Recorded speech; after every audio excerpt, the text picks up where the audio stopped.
What is going on, everybody? It is Dylan with Astrodfs DFS, bringing you the Week 5 of the XFL season's first look. We have 3 days of XFL football this week, Thursday night, Saturday, and Sunday. Thankfully, all these games are later.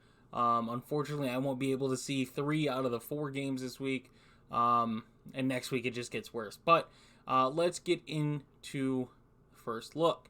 So, Ben DiNucci up to 11-3, above 11K. They're trying to make it very hard and make some of these bottom quarterbacks valuable by making some of these guys very, very expensive. Ben DiNucci, though, 11-3 against Houston. I have all this stuff that I try to implement in what I'm looking at and stuff like that. Obviously going against one of the best, I would consider best defenses in the league in Houston. Don't really like that matchup. AJ McCarron against DC. We get a rematch. If you see week 3 against DC, he lit them up. I didn't think that total would be that high, but it ended up being that high. And then Brandon Silvers against Seattle. I kind of like Silver's side more than I do DiNucci's side, but you can see on Seattle's side, I mean, as far as yards allowed, they're below Houston. But with points, 29 more points allowed. So I do like Brandon Silvers. Some interesting stuff if you watched the games over the weekend. Brent Hundley got taken out for performance issues.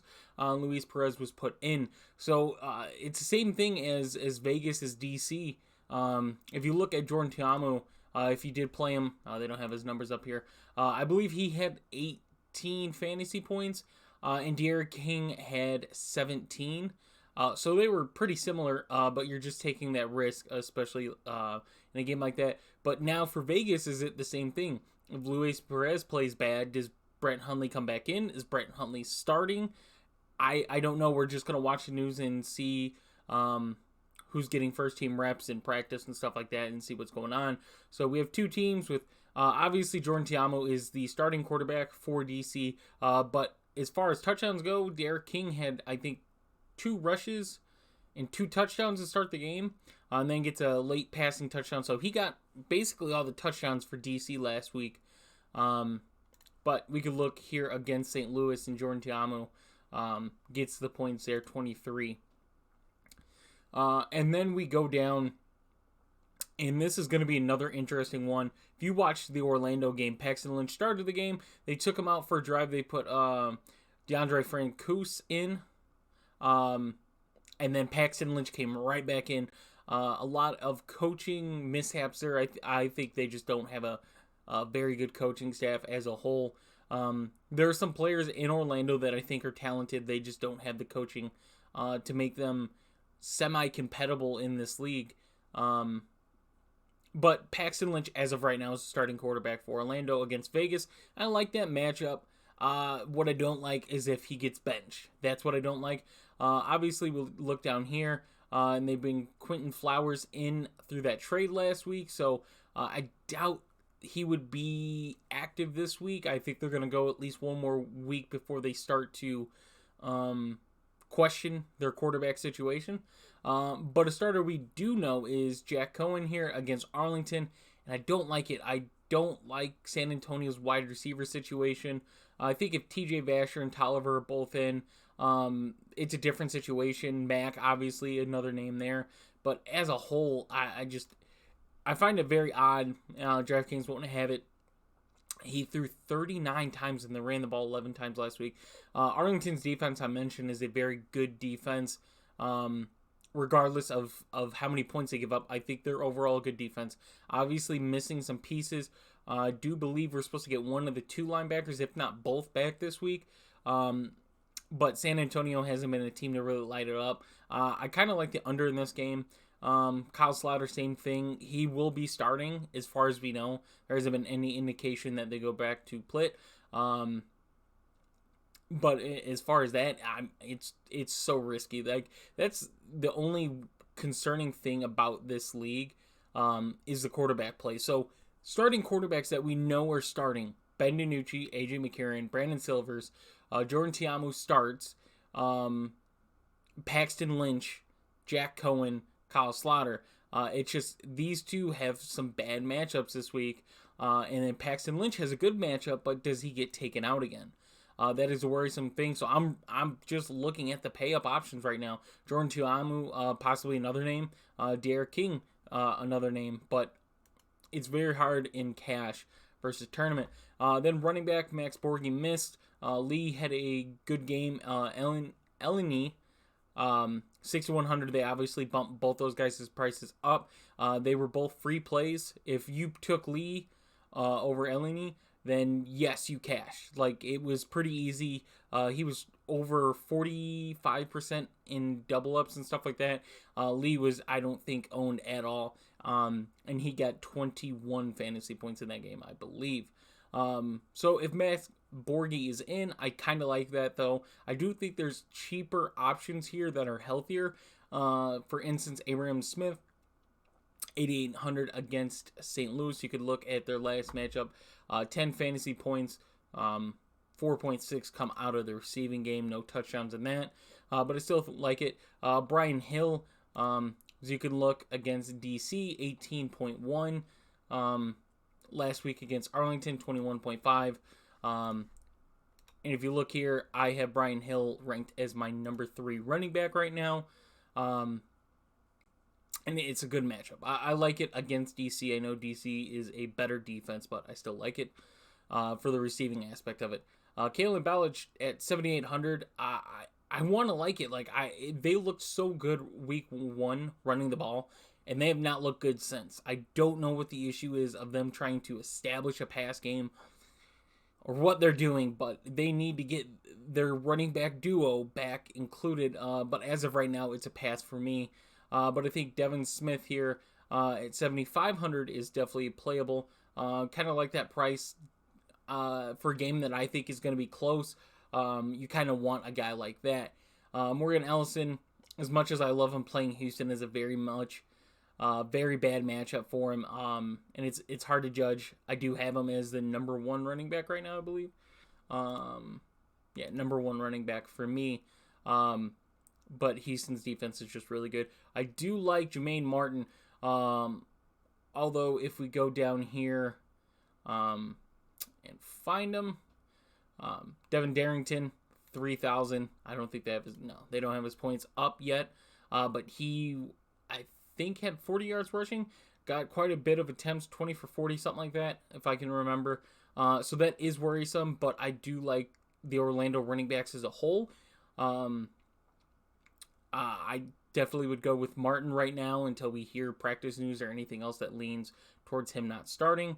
Rod Smith against Orlando, I like that. It's the same thing for John Lovett. I think if you want to flip a coin and go for either running back, I kind of like the prices on both of them. $6K and $4,900, you get some value there. Queez Patrick, I mentioned Ballage, like those two guys should definitely be able to get points. Armstead down here at 4,600. Smith is starting to take that starting running back spot, but Armstead's still behind there, still getting work. It's not like he's fully out of the running back situation. And as of right now, that's kind of where we're at with running backs, just at the pricing and wide receiver. Jaquir Pearson at 11K. They are just bumping his price up, and rightfully so. Look at the games he's had. 15.6 last week against San Antonio, where they had their worst offensive performance so far this year as a whole. Still gets 15.6, gets bumped up $700. Josh Gordon here at 10.9. Rough matchup for him. I like John Trey Kirkland if I'm looking at it right now, 10.1. Jeff Badette down here, 9,800. I like that.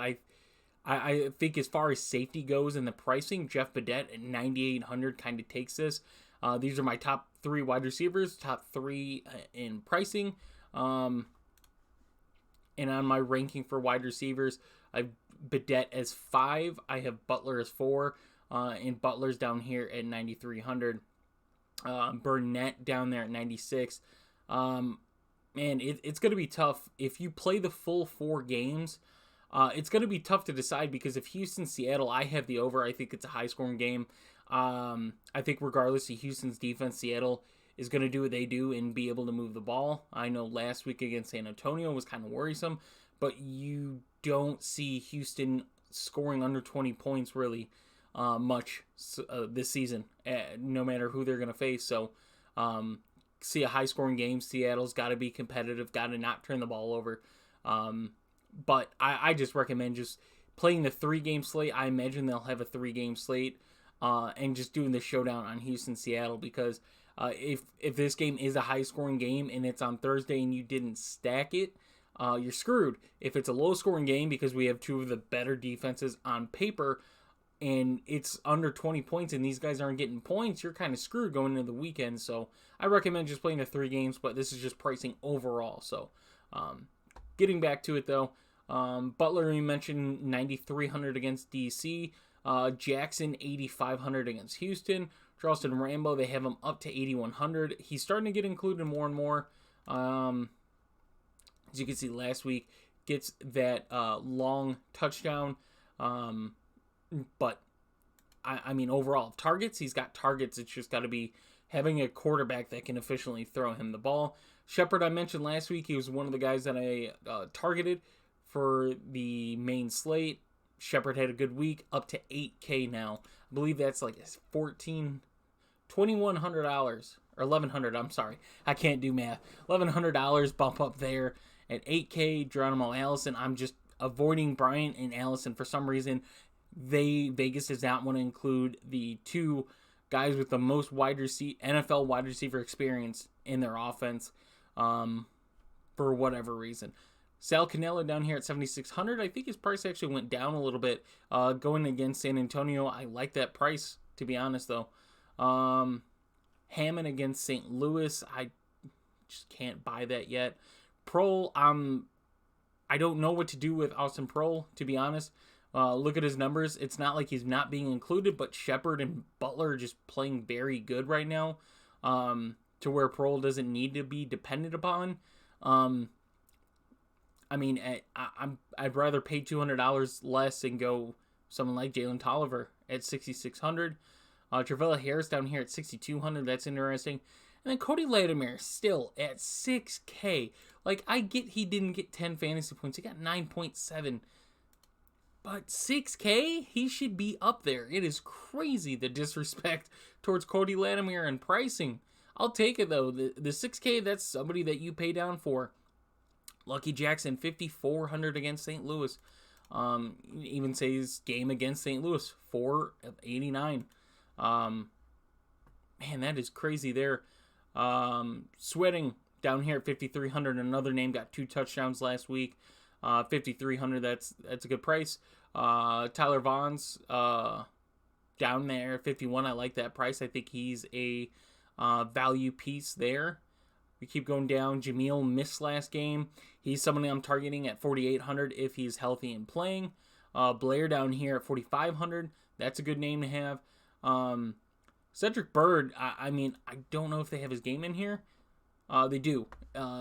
Pretty good stat line. Something interesting, though, is he has not dropped a catch this year. Like, he is 15 for 15 as far as receiving. Like, been good passes, good catches for Bird all year at 4,400. I think that's someone definitely to check out. Lies Mack against Arlington. That's interesting. 3,500. Look at his numbers. He's been a guy that gets you points if you want to pay down 3,500 for a player. Other than that, I'm not really seeing anybody that stands out. Not really. I think Mack is kind of the bottom tier guy that I would look at 3,500. I don't think there's anyone that's really done anything. And then let's go to defense. Arlington is the most expensive at 5K, rightfully so. They have a good defense, and San Antonio's offense has struggled. Houston against Seattle. Seattle's offensive line has actually been pretty good this year. Ben DiNucci's scrambled when he's needed to, but overall the best defense in the league, 4,800. DC 4,500 against St. Louis. I'm actually interested in this a lot. 4,500. I'm okay with paying any 3 of those defenses. The Battlehawks down there at 41 against DC. I can understand that as well, being at home. They have them last week against Arlington, getting 13 fantasy points. But I think the interesting one, so you have Vegas here at 4,400, bottom 2 team, and I hate to say it, Vegas has had some close games, but I don't know. It's like they're so close, but they keep losing. 4K against Orlando. That's interesting. I don't think I'm going to take it, though. I'm looking at San Antonio against Arlington, 3,900. You look at their fantasy points this year, only one above 10 or 10 or above, and that's against Orlando. They're going against Arlington, who is, I have them as a bottom 2 defense. I believe Orlando has the bottom offense, and then Arlington is number 2, and then I put Vegas. I think Vegas can move the ball. We've seen them move the ball. But, yeah, San Antonio 3,900 I think is a good defense to get off of all these defenses. Granted, you're paying $1,100 cheaper than Arlington and $900 than Houston, $600 than DC. So I think that's a pretty good price for San Antonio. So I hope you guys enjoy the video. I will have a video going out. I believe it'll be Wednesday morning for the Thursday slate of Houston, Seattle. So if you guys are interested in just that game, be sure to check that one out. Subscribe so you can see when I post. I can't guarantee a weekend video, guys. I will try my best. But because of my work schedule, it'll be pretty hard to get it on Saturday morning, but I will try. If not, I promise I will have a Sunday showdown video for you guys. But like I said, I will try my hardest to get that Saturday, the weekend slate video out. So just bear with me. I'm trying to do my best as far as content with this stuff. So hope you guys do enjoy, and I will see you in the next one.